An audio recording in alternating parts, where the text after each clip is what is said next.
মই আজি এটা কথা ক'বলৈ লৈছোঁ যে আমাৰ অসমৰ মুখ্যমন্ত্ৰী মাননীয় ডক্টৰ হিমন্ত বিশ্ব শৰ্মা সঁচাকৈয়ে বহুত শক্তিশালী মন্ত্ৰী।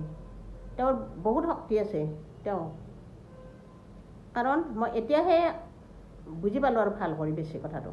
কাৰণ তেওঁ আগতেই ভূপেন বৰাক বিজেপিলৈ স্বাগতম জনাইছিলে, কৈছিলে যে ভূপেন বৰা বিজেপিলৈ আহিবই।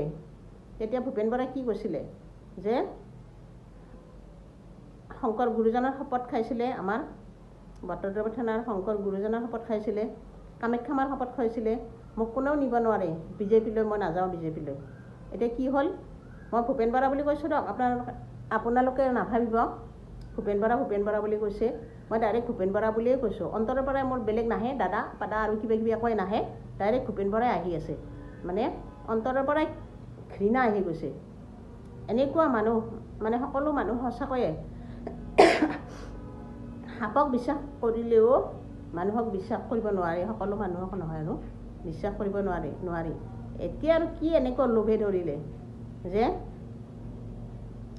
ইমানে শক্তি আমাৰ মুখ্যমন্ত্ৰী মহোদয়ৰ, ভগৱানকো চেৰ পেলাই ভূপেন বৰাই, মানে ভগৱানকো ভয় নকৰে, ভগৱানকো চেৰ পেলাই বিজেপিলৈ যাবলৈ বাধ্য হৈ গ'ল। এনেকুৱা আমাৰ মাননীয় মুখ্যমন্ত্ৰীৰ গাত শক্তি আছে।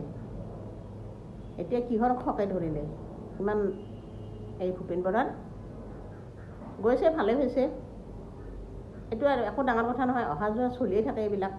এতিয়া তাতে মানুহবিলাকৰ বাপৰে, কালি দিনটো টিভিত দেখি আছোঁ, কিবাত দেখি আছোঁ, কি যে নোহোৱা নপজা কথা হৈছে।